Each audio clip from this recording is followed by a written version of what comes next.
오늘 말씀은 마가복음 1장 14절에서 15절의 말씀입니다. 마가복음 1장 14절에서 15절의 말씀 같이 한 목소리를 읽겠습니다. 시작. 요한이 잡힌 후 예수께서 갈릴리에 오셔서 하나님의 복음을 전파하여 이르시되 때가 찼고 하나님의 나라가 가까이 왔으니 회개하고 복음을 믿으라 하시더라. 아멘. 기도합니다. 생명의 주님, 감사와 찬양을 드립니다.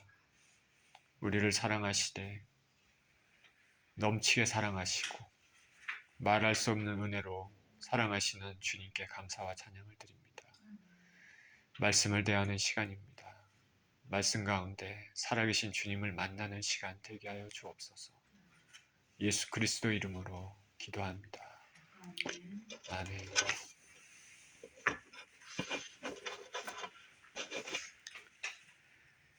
하나님은 우리를 사랑하십니다. 하나님 우리를 사랑하시되 넘치는 은혜로 사랑하시고 당신의 아들을 주시기까지 우리를 사랑하십니다.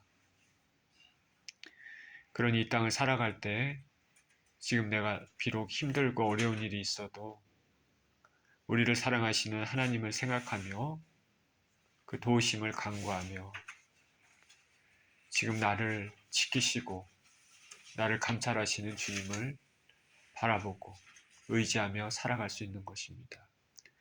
저와 여러분이 그런 귀한 하나님을 의지하고 하나님의 복을 많이 받는 저와 여러분 되시기를 축원드립니다. 우리 예수 그리스도를 믿는 사람들은 예수 그리스도가 없는 사람들하고는 근본적으로 완전히 틀린 것입니다. 사도 바울이 고백한 것처럼 거꾸로 뜨림을 당하여도 망하지 아니하는, 사방으로 우겨싸임을 당하여도 쌓이지 않는 것이 우리입니다. 왜냐하면 우리 심령 가운데는 보배가 있습니다. 예수 그리스도가 우리 심령 가운데 있기 때문에 그렇습니다.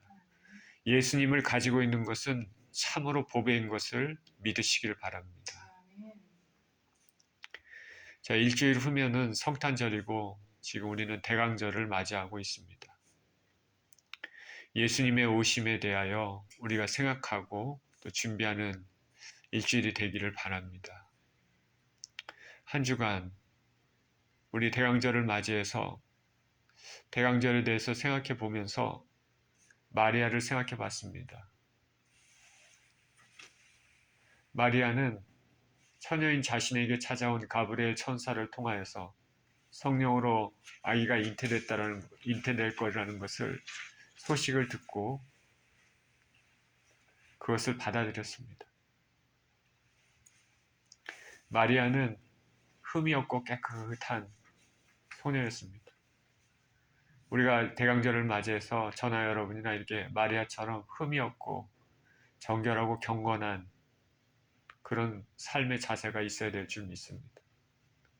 또 마리아는 믿음의 사람이었습니다. 아직 잉태되지도 않았고 아이가 나지도 않았는데 주의 말씀, 주의 계집종이오니 그대로 이루어지리라 믿었습니다. 저와 여러분은 믿음의 사람이 되어야 됩니다. 믿음으로 인생을 살아야 되는 것입니다. 또한 마리아는 대가를 치르는 삶을 살았습니다. 자기가 처녀이지만 잉태했을 때 자기에게 닥칠 그 주위의 그 시선들에 대하여 잘 알고 있었음에도 불구하고 하나님의 역사하심에 대하여 그대로 순종하고 받아들였습니다. 대가를 치르는 그런 삶이었습니다. 예수 그리스도를 믿는 것은 대가를 치르는 삶입니다. 예수 그리스도를 믿는 것은 룰루랄라라는 삶이 아닙니다. 그리스도 안에서 대가가 있는 삶입니다. 저 여러분이 그리스도 예수의 십자가가 있는지 생각해 보시길 바랍니다. 각자의 삶에는 십자가가 다 있습니다. 진짜로 예수 그리스도를 믿는 사람들에게는 저나 여러분이나 우리는 보이지 않지만 우리 안에 주님께서 주시는 보시는 십자가가 다 있습니다. 어떤 사람에게는 나무의 십자가, 어떤 사람에게는 돌의 십자가, 어떤 사람에게는 금의 십자가, 어떤 사람에게는 은의 십자가, 어떤 사람에게는 보석의 십자가가 있습니다. 각 사람이 가지고 있는 그 헌신의 정도에 따라서 다 십자가가 있는 것입니다. 십자가 없는 삶은 예수 그리스도를 믿는 하나님의 자녀의 삶이 아닙니다. 나는 십자가가 없다. 그 삶은 하나님의 자녀가 아닌 삶이 되는 것입니다. 마리아가 이와 같이 대강절에 우리가 지금 대강절을 맞이하는 이 시점에서 마리아의 신앙을 제가 잠시 말씀을 드렸습니다. 한 주 후에 있을 예수 그리스도의 나심의 성탄절의 그 기쁜 소식이 저와 여러분 가운데 풍성하시고 넘치시기를 예수 그리스도 이름으로 축원드립니다. 자, 오늘 말씀을 보겠습니다. 예수님께서는 본격적인 사역을 시작하시기 전에 광야에서 시험을 받으셨습니다. 우리 주님께서는 40일간 금식을 하시고 몸이 완전히 약해진 그런 상황에서 사단의 유혹 시험을 받으셨습니다. 사단은 우리가 가장 약할 때 우리를 시험할 수 있습니다. 사단은 저와 여러분의 가장 약한 점을 알고 있습니다. 우리 주 예수 그리스도께서는 단호하게 사단의 시험을 말씀으로 물리치셨습니다. 저 여러분도 말씀으로 우리에게 유혹과 시험이 다가올 때 물리치시는 저와 여러분 되시기를 축원드립니다. 예수 그리스도께서는 이렇게 시험을 통과하신 후에 갈릴리에서 이제 하나님 아버지의 사역을 시작하십니다. 성경에서는 예수님의 나신 이후로 예수님의 이렇게 사역하시기 그 시간까지의 그 성장 과정에 대해서는 말씀하고 있지 않습니다. 예수님께서는 이제부터 본격적으로 이제 하나님 아버지의 뜻을 이루시기 위하여 사역을 시작을 하십니다. 오늘 본문을 통해서 우리에게 주시는 메시지가 무엇인지 살펴보기를 원합니다. 14절에 요한이 잡힌 후 예수께서 갈릴리에 오셔서 하나님의 복음을 전파하여 라고 말합니다. 요한이 잡혔습니다. 여기서 요한은 침례 요한, 세례 요한을 뜻합니다. 그런 후에 예수님께서는 갈릴리에 오셔서 하나님 나라의 복음을 전파하셨습니다. 그 요한은 예수님 앞에 보내졌던 사람입니다. 예수 그리스도를 증거하는 삶입니다. 예비하는 삶입니다. 그 사역을 요한은 달려갈 길을 다 마쳤습니다. 요한이 잡혔다는 것은 그가 곧 죽음을 맞이한다는 의미입니다. 그리고 요한이 잡힌 후에 예수님께서 사역을 이제 시작하신다는 말은 요한의 죽음과 예수님의 사역은 서로 든든한 연결고리가 있다는 것을 알 수 있는 것입니다. 요한이 곧 죽을 텐데, 다시 말해서 이제 앞으로 예수님의 사역은 십자가의 고난과 짙은 피냄새를 풍길 것이라는 것을 암시하고 있습니다. 세례 요한의 죽음은 험한 것 같지만은 우리 주 예수 그리스도를 예비하시고 유다인들에게, 하나님 백성들에게 예수님을 예비하셨다는 것, 예수님을 알려줬다는 것에 대해서 매우 위대한 사역이 될 수 있는 것입니다. 그러니 예수님께서는 사람이 난 자 중에 요한보다 큰 자가 없다 말씀하셨습니다. 그가 하나님 나라에 얼마나 귀한 인물인지 우리가 알 수 있는 것입니다. 지금 세례 요한은 하늘나라에서 빛과 같이 빛나고 있을 것입니다. 요한이 잡힌 후에 예수님께서는 갈릴리에 오셔서 복음을 전파하십니다. 오늘 본문은 마가복음인데 마가는 예수님의 사역 초기에 있었던 일들을 모두 스킵하고 십자가의 죽으심과 연관된 의미 있는 사건만을 빠른 템포로 전개하고 있습니다. 다른 여러 가지 사건들을, 의미 없는 사건들은 스킵을 합니다. 예수님의 십자가의 죽으심과 관련된 의미 있는 사건들만 빠른 템포로 서술하고 있습니다.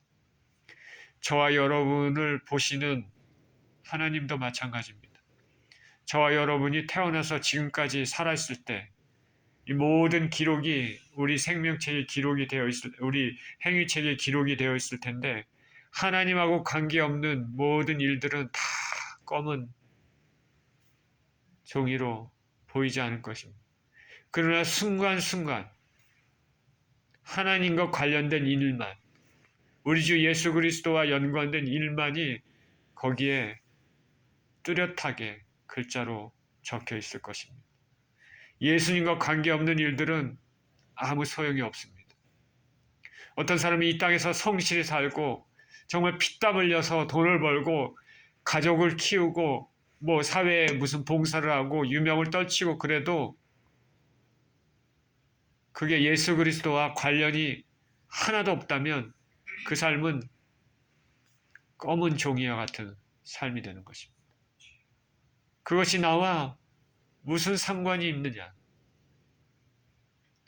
그러나 이 땅의 삶이 그렇게 별로 화려하지 못하고 사람들이 보기에 초라해 보여도 순간순간 그 삶 하나하나가 예수님 앞에 값진 보석과 같은 순간들이 있으면 그건 하나님 앞에 귀한 순간이 되는 것입니다. 우리가 어떤 사람을 볼 때 너무나 긍휼히 여겨서 불쌍히 여기고 그를 위해서 도와주거나 기도해주는 그런 사건들, 누구를 위해서 예수 그리스도를 전했던 사건들, 하나님이 원하시는 것을 하기 위해서 내 마음의 자아, 내 고집들을 꺾고 그것에 순종했던 사건들,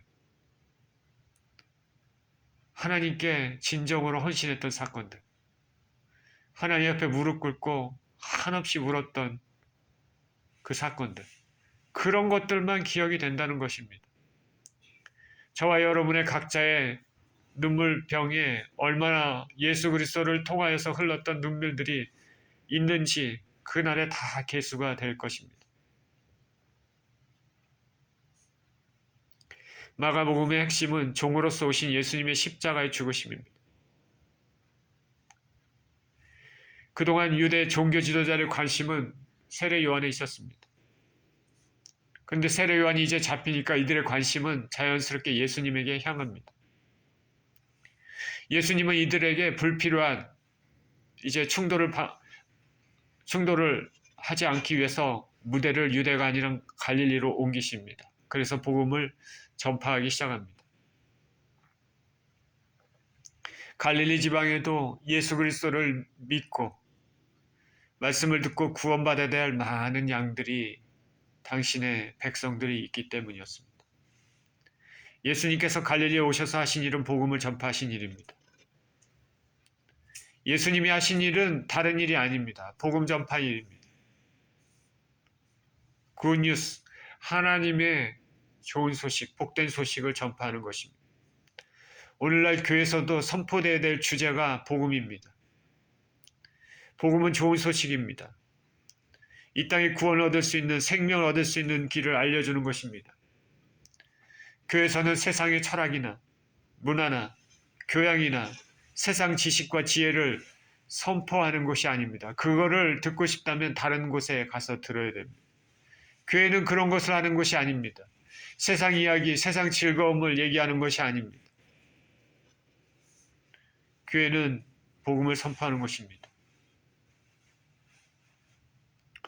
오늘 많은 교회가 복음을 선포하고 있습니까? 그렇지 않습니까? 우리 예수주인교회는 처음부터 끝까지 예수님 중심의 교회, 예수님이 그토록 원하시던 말씀들을 전해야 될 것입니다. 전에도 제가 말씀드렸고 좀 개인적인 얘기라 그렇지만은 언제가 제가 말씀을 전하고 기도하고 찬양하고 헌금을 드리려고 하는 그 순간에 이제 하나님께서 갑자기 제 마음 가운데 주십니다. 너 이제 앞으로 예수 그리스도의 십자가의 복음을, 십자가를 전하라. 왜 그런 말씀하셨을까요? 그게 중요하기 때문에. 하나님 원하시는 것은 십자가를 전하는 걸 원하십니다. 십자가를 전하는 것. 15절입니다. 이르시되 때가 찼고 하나님 나라가 가까이 왔으니 회개하고 복음을 믿으라 하시더라. 예수님 말씀하십니다. 때가 찼고 하나님 나라가 가까워 왔다. 회개하고 복음을 믿으라. 때가 찼다 말씀합니다. 여기서 때는 하나님 경륜에 따른 구속사의 결정적인 때입니다. 우리가 헬라의 때를 나타내는 시간을 나타내는 크로노스와 카이로스가 있는데 일반적인 시간, 몇 시, 몇 분 이런 시간들은 크로노스입니다. 그러나 어떤 결정적인 때, 결정적인 시간은 카이로스라는 단어를 사용합니다. 여기서 때는 카이로스입니다. 드디어 결정적인 시간, 하나님께서 당신의 아들을 통해서 세상에 복된 소식, 구원의 소식을 이제 전할 때, 그때 결정적인 인류 역사의 구속의 시작의 때입니다. 인간 역사에서 가장 중요한 것은 예수 그리스도께서 이 땅에 오신 것과 십자가에 죽으신 그 사건이 되는 것입니다.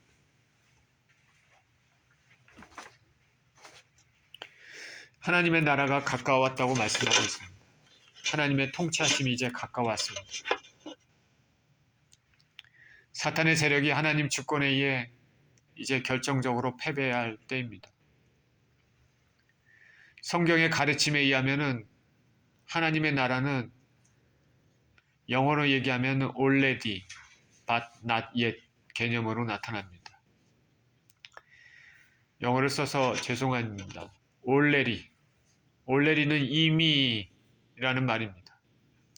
하나님의 나라는 이미 예수 그리스도께서 오심으로 이 땅에 임했습니다. 그러나 not yet, 아직이라는 뜻이죠. 이미 임했지만은 아직이다. 어떤 의미입니까? 이 말은 종말에 이 땅에 예수님이 다시 오실 때 완전히 사단의 세력이 멸망하고 구원이 완성된다는 의미입니다. 구원의 시작이 이미 시작이 됐지만 아직 이 땅에는 악이 난무하고 심판이 아직 행해지지 않았습니다. 그렇기 때문에 난 예시죠. 그러나 예수 그리스도께서 이 땅에 오실 때는, 다시 오실 그날에는 악의 모든 세력들이 심판을 받게 되는 것입니다. 2000년 전에 예수님 오심으로, 십자가의 죽으심으로 사단은 이미 결정적인 패배를 하고 힘이 약해졌습니다. 그러나 아직도 우리 주위에 지금도 사단의 세력이 역사하고 있는 것입니다. 이 사단의 세력은 예수 그리스도께서 이 땅에 다시 오실 그때 완전히 멸망으로 들어갑니다. 예수님의 오심으로 이미 하나님의 통치하심, 하나님 나라가 가까웠습니다. 그러면 우리 인생들은 어떻게 해야 될까? 예수께서 말씀하십니다. 회개하고 복음을 믿어라. 예수님을 예비하셨던 세례 요한도 동일한 메시지를 전했습니다. 회개하라. 회개는 매우 중요합니다. 회개를 통해 하나님의 말씀을 거역했던 모든 것들에 대하여 슬퍼하며 이로부터 돌이키는 결단이 먼저 필요한 것이죠. 회개를 통해서 하나님과의 단절이 회복이 됩니다. 그 관계가 다시 연결이 되는 것이죠. 회개가 빠진 복음은 있을 수가 없습니다. 그리고 복음을 믿어라 말씀하십니다. 믿음은 영원한 생명의 주인이신 성자 예수님과의 긴밀한 관계를 이루는 것입니다. 나의 죄를 대신 지신 예수 그리스도의 그 은혜를 믿는 것입니다. 이렇게 믿음으로써 죽어야 될 내가 예수님께서 대신 죽으셨다는 것에 대해 믿고 감사하는 것이죠. 그래 하나님께 영광을 돌리는 것입니다. 예수님의 말씀, 때가 찼고 하나님의 나라가 가까웠으니 회개하고 복음을 믿어라 말씀하시는 이 말씀에서 오늘 두 가지를 생각해 보고자 합니다. 첫 번째는 하나님은 때를 따라 일하신다. 하나님은 때를 따라 일하신다. 하나님은 중구난방으로 일하시는 분이 아니고 임의적으로 아무렇게나 일하시는 분이 아니라 때를 따라 일하신다. 예수께서 본격적인 갈릴리 사역을 시작할 때 마가는 때가 찼고 하나님 나라가 가까웠다 말합니다. 때가 찼다는 것은 이제 복음이 전파될 모든 것들이 성숙된 내적 외적 환경을 말하고 있습니다. 하나님께서는 항상 무슨 일을 하시고 계획을 이루시기 위해 환경을 조성하시고 때를 따라 일하십니다. 하나님은 때를 따라 일하신다. 저와 여러분이 가지고 있는 기도 제목이 있다면 그 기도 제목을 가지고 하나님 앞에 기도했을 때 하나님은 그 기도를 들으시고 하나님의 그 때에 따라서 응답해 주시는 것입니다. 하나님의 계획과 하나님의 섭리에 따라 응답이 이루어지는 것입니다. 하나님께서는 우리를 구원하시기 위해 메시아를 보내겠다 선지자를 통해서 말씀하셨는데 하나님 때 말씀하신 대로 예수님을 보내셨습니다. 갈라디아서 4장 4절에 이렇게 얘기합니다. 때가 차매 하나님이 그 아들을 보내사 여자에게서 나게 하시고 율법 아래에 나게 하신 것은 이라고 말씀하고 있습니다. 때에 따라 일하신다. 하나님께서 그러면 인간 역사의 수많은 시간 중에서 약 2000년 전에 예수 그리스도를 보내셨는데 왜 그때 보내셨을까? 모든 것은 하나님의 섭리에 따라서 계획에 따라서 판단에 따라서 이루어진 것이지만 우리 부족한 인간의 생각으로 우리가 공부하면서 또 지혜를 가지고 그 몇 가지를 생각해 볼 수는 있는 것입니다. 복음은 전하는 자나 듣는 자나 같은 문화권에 있으면 효과적으로 전파됩니다. 예수님 당시에 예수님 나셨을 때 예수님이 활동하셨을 때는 로마가 그 당시 지중해 권역을 중심으로 그 당시 세계 중심이라는 곳을 지배하고 있었습니다. 로마가 세상을 지배하고 있었지만은 문화적인 측면에서는 그리스 문화, 헬라 문화가 로마 제국 전역에 퍼져 있었습니다. 동일한 문화. 비록 유대 사람들은 유대 문화를 가지고 있었지만은 그 헬라 문화에도 익숙해 있었던 것입니다. 그리고 그 언어도 로마 제국 전체에 헬라어가 공통적으로 쓰이고 있었습니다. 그러니 복음 전하기가 훨씬 쉬운 것이죠. 하나님께서 그거를 알고 계신 것입니다. 우리가 미국에 있지만 우리 한국 사람들한테 제가 메시지를 전하는 거하고 미국 사람하고 할 때 메시지를 전할 때는 조금 틀리겠죠. 영어로 전하는 거하고 한국말로 전하는 거. 커뮤니케이션은 되겠지만 그 사람의 심령이 깊은 곳, 그 단어 하나의 뉘앙스까지도 이렇게 다 표현하는 것이 쉽지가 않습니다. 그런데 같은 문화권, 예수 그리스도께서 이 땅에 오셨을 때, 또 활동하실 때는 로마 제국에 헬라 문화가 퍼져 있었습니다. 또 하나 생각해 볼 수 있는 것은 철학의 붕괴다. 지금 사회를 지배하고 있는 사상들이 있습니까? 그런데 세상을 살다 보면 이 사상이 잘못됐구나. 이 가치관이 잘못됐구나. 무가치하다는 것을 깨달을 때가 있습니다. 그러니까 이 로마 제국이 통치했을 때는 그런 때였습니다. 사람들이 생각했던 그 가치관 이런 것들이 도무지 진리라고 받아들이기 힘들 정도로 참 엉망이었던 그런 시대입니다. 그러니 사람들은 예수 그리스도의 복음을 더 쉽게 받아들일 수 있습니다. 또한 생각해 볼 수 있는 것은 전쟁이 없었다. 로마가 세계상을 지배하고 있었던 그때는 오랜 기간 강대국 로마의 등장으로 인해서 전쟁이 없었습니다. 그렇기 때문에 복음 전하는 것이 더 쉽죠. 그리고 로마는 도로를 잘 닦아놨습니다. 지금도 고고학 발견에 의하면 로마 시대 때 닦아놨던 그 도로가 참 단단하고 든든하게 이루어졌다는 것을 우리가 알 수 있습니다.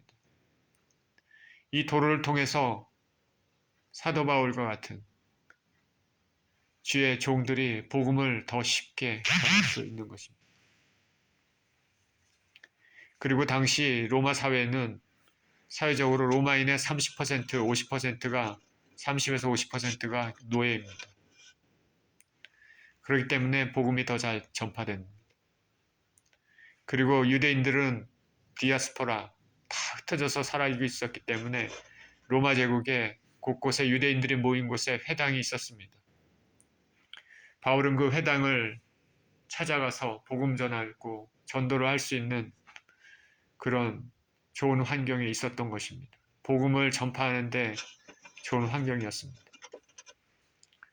그리고 구약 성경이 셉투어전이라고 헬라어로 번역이 되어 있었습니다. 이건 굉장히 중요한 의미를 가지고 있죠. 우리가 가지고 있는 그 성경, 이 당시에는 신약 성경은 없었겠지만 구약 성경은 헬라어로도 이방인들이 그것을 읽을 수 있었던 것입니다.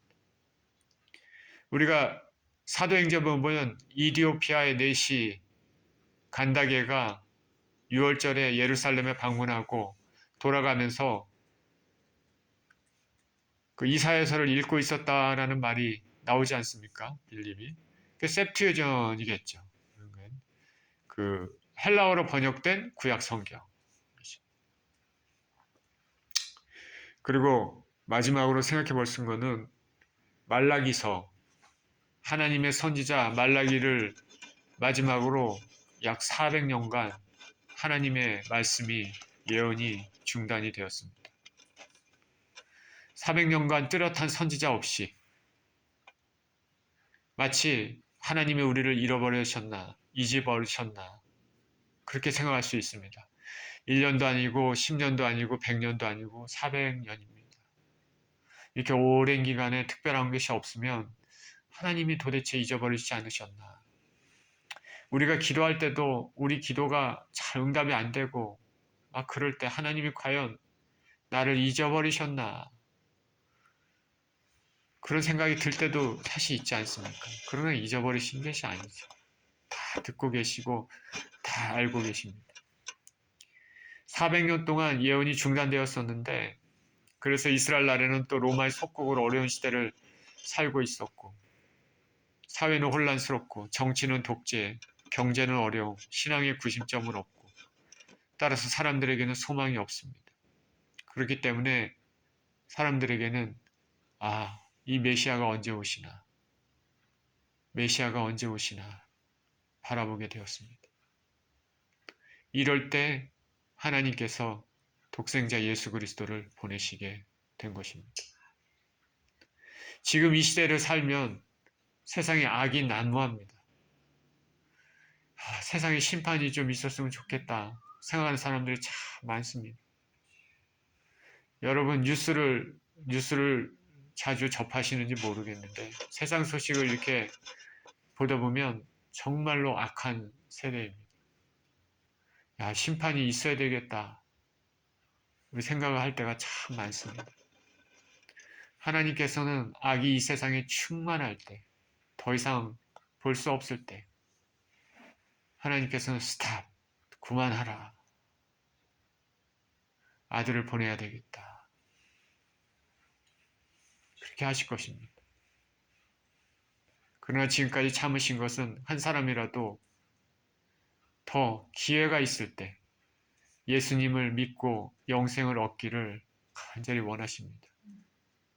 그러니까 성경에는 복음이 온 세상에 전파돼야지 그때가 끝이 나리라 말씀하고 있지 않습니까?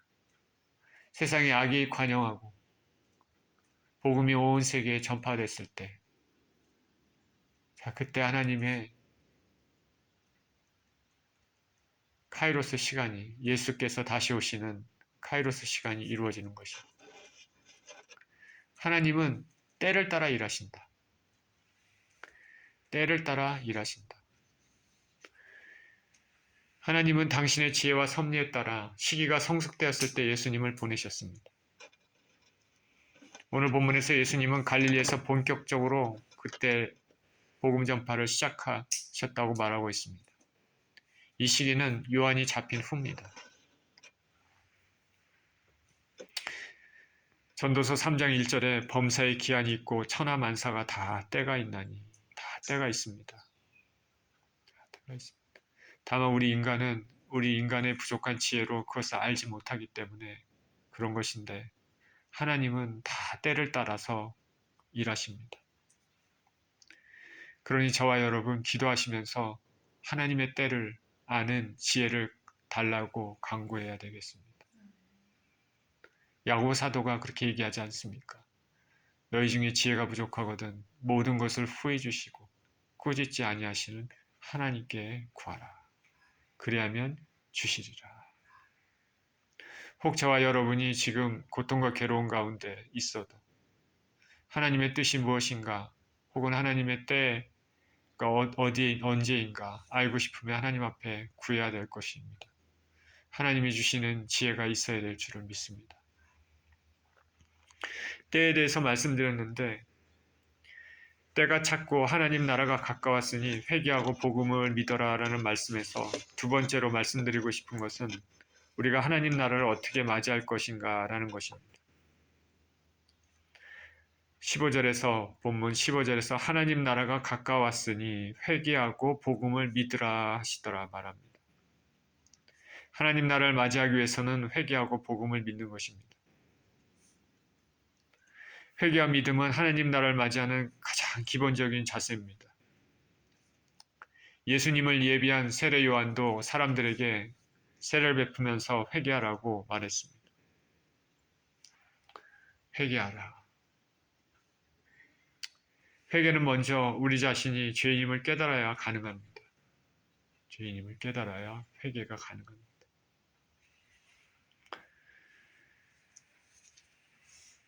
누가복음 5장 1절에 10절에는 베드로가 예수님 앞에 무릎 꿇는 장면이 나오죠. 밤새도록 그물을 내렸는데 고기 한 마리 잡지 못했습니다. 그 예수님께서 그물을 내려 고기를 잡으라. 깊은 데서 가서 그물을 내려 고기를 잡으라. 밤새도록 해도 소용없었는데 베드로는 예수님의 그 말씀에 그대로 순종했더니 말씀에 의지해서 그물을 내렸더니 고기가 너무 많아서 이제 그물이 찢어졌습니다. 밤새도록 던졌는데 한 마리도 없었는데 예수님 말씀하신 대로 던졌더니 너무 많이 잡혀서 그물이 찢어진다. 이거는 하나님이 하신 거 아니면은 설명을 할 수가 없는 것이죠. 베드로가 그 그물을 배로 끌어올리면서 어떤 생각을 들었을까? 야, 내가 이제 오늘 이제 처자식을 먹이고 당분간 음식 걱정 없겠다. 이런 생각을 했을까?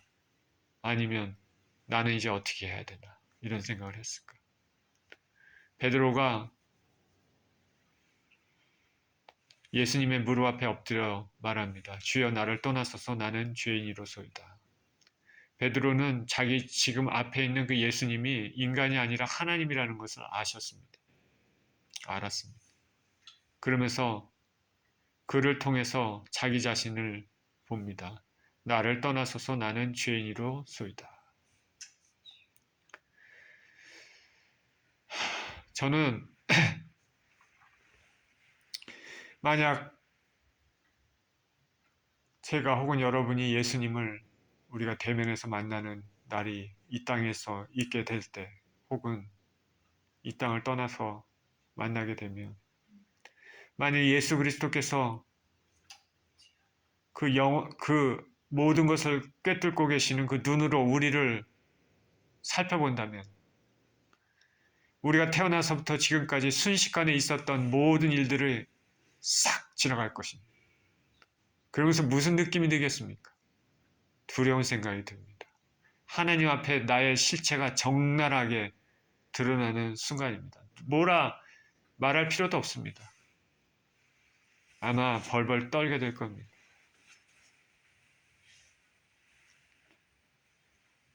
예수님의 그 모든 것을 꿰뚫어 보시는 그 눈을 통해서 우리 일생이 한순간에 지나갈 때 철저한 죄인임을 깨달을 수밖에 없습니다. 만약에 심판의 주로만 오신다면 우리는 영원히 멸망받을 수밖에 없습니다. 그러나 우리 주 예수 그리스도의 크신 은혜로 말미암아 예수님의 피로 우리를 덮어주시고 그 피를 통해서 하나님은 우리를 보시기 때문에 우리가 살 수 있는 것입니다. 베드로는 자신 앞에 있는 예수님이 하나님을 깨닫게 되었습니다. 그리고 자신이 구원받을 자격이 없는 죄인임을 깨닫게 됩니다. 물고기 많이 잡혀서 횡재하고 그런 반응이 아닙니다. 나를 떠나소서 나는 죄인입니다. 하나님은 회개하는 사람에게 은혜를 주십니다. 회개하기 위해서는 자신이 먼저 죄인임을 깨닫는 것입니다. 죄인임을 알지 못하는 사람에게는 전도를 해도 마음의 문을 잘 열지 않습니다. 솔직히 제가 말씀을 드린다면 제 생각이긴 하지만 사람들은 죄에 대하여 잘 생각이 없습니다. 자신이 얼마나 죄인인 것도 잘 생각하지 않을 뿐더러 죄가 있어도 그 죄에 대하여 그 결과에 대해서 별로 심각하게 생각을 하지 않습니다. 그러나 우리 주 예수 그리스도를 믿는 저와 여러분들은 죄에 대해 민감해야 됩니다. 우리는 하나님 말씀을 들을 때 마음을 강팍하게 하지 말아야 됩니다. 히브리서 3장 7절 8절에 그러므로 성령이 이르신 바와 같이 오늘 너희가 그의 음성을 듣거든 광야에서 시험하는 날에 거역하던 저 같이 너희 마음을 완고하게 하지 말라. 여러분 주위에 참 특히 가족들이 있고 내가 사랑하는 사람들 또 친구들 친지들이 있다면 아직 복음의 문을 열지 않았다면 그분들을 위해 계속 기도하고 결국 그들 자신이 죄인임을 깨닫는 은혜가 있기를 축원드립니다. 예수님을 알지 못하다가 진정 예수님을 믿는 구원을 받기 위해서는 이와 같이 회개의 경험이 있어야 되는데 이미 예수님을 영접한 사람들에게는 이 땅을 떠날 때까지 자신의 거룩을 지키기 위해 계속적인 회개의 시간이 있어야 됩니다. 저와 여러분이 예수 그리스도를 일단 믿었다면 진정으로 믿었다면 목욕은 한 사람들입니다. 그러나 이 땅에 살면서 순간순간 짓는 죄들이 계속 있습니다. 그 죄, 발에 묻은 먼지들을 계속 닦아내야 되는 것입니다. 회개를 해야 되는 것이죠. 회개는 쉽지가 않습니다. 여러분, 내가 회개합니다 하고 회개하는 것이 쉽지가 않습니다. 입술로 하나님 내가 정말 잘못했습니다. 잘못했습니다 하더라도 내 마음으로 내려오지 않는 경우가 많이 있습니다. 회개는 쉽지가 않습니다. 하나님께서 은혜를 주시면 근데 회개를 할 수 있습니다. 그러나 그것도 우리의 의지가 있어야 되는 것입니다. 내가 잘못했습니다. 우리의 의지로 하나님 앞에 다시는 이런 쪽에 빠지지 않겠다라는 의지가 있어야 되는 것입니다. 회개는 말로만 하는 것이 아니라 행동으로 옮기는 것입니다. 가벼운 것이 아닙니다. 그래서 우리는 하나님 나라를 맞이하기 위한 첫 번째 자세는 회개이고 오늘 본문에 의하면 두 번째 자세는 복음을 믿는 것입니다. 믿는 것입니다. 복음을 믿어야 됩니다. 좋은 소식을 믿어야 됩니다. 하나님은 우리를 사랑하신 것. 우리가 하나님께 나아가는 자는 그가 계신 것과 그가 우리에게 좋은 것을 주신 것이라는 상주신이심을 믿어야 할지니라. 가장 중요한 것은 이 땅에 오셔서 내 죄 대신에 죽으시고 나의 의를 위해 부활하셨다는 것을 믿는 것입니다. 그래서 내가 죄인인 내가 하나님 앞에 이제 예수 그리스도의 그 피 죽으심으로 말미암아 의인으로 되었다는 것을 인정하고 믿게 되는 것입니다. 그러니까 이것이 복된 소식입니다. 복음을 믿어라. 또한 이 땅에 살면서 크고 작은 우리의 문제에 대하여 우리를 사랑하시고 그 문제를 대신 지시길 원하고 해결해 주시기를 원하는 주님을 믿고 의지하는 것입니다. 주님께 우리의 문제를 맡길 수 있다는 것도 복음이라고 할 수 있겠습니다. 공고한 인생, 쉽지 않은 인생길에 우리를 사랑하시고 도와주시는 분이 계시고 그분께 우리의 삶을 의탁하고 도움을 구할 수 있다는 것이 얼마나 좋은 소식입니까? 자, 여러분들은 여러분 삶의 어려움에 대하여 하나님 앞에 의탁하고 기도하십니까? 복음을 믿어라. 좋은 것을 주실 주님을 믿어야 되는 것입니다. 2000년 전에 이 땅에 오신 예수님, 십자가에 죽으시고 부활하신 그 예수님으로 인해 우리에게는 참으로 복이 시작됐다 할 수 있겠습니다. 그 주님 앞에 마음을 열고 죄를 슬퍼하며 회개하고 주님을 믿어야겠습니다. 오늘 우리는 하나님의 때와 이를 준비하는 우리의 자세에 대해서 살펴봤습니다. 하나님의 은혜를 받기 위해서 먼저 우리 자신의 죄를 회개해야 됩니다. 회개함으로 하나님과의 관계가 회복되어야 은혜를 받을 수 있습니다. 감사하게도 하나님께서는 우리가 죄를 지으면 회개하면 용서해 주신다고 말하고 있습니다. 성경은 지금이 은혜 받을 때요 지금이 구원의 날이라 말합니다. 죄사함을 주시는 주님께 회개하고 회개하는 자는 누구든지 죄를 용서하시고 받아들이는 주님을 믿어야 되겠습니다. 그리고 이 주님을 가족과 친척, 친구, 주위 사람들에게 권면하는 삶을 살아야 될 줄 믿습니다. 자, 이러한 삶을 사시는 저와 여러분 모두 되시기를 예수 그리스도 이름으로 축원드립니다. 기도하겠습니다.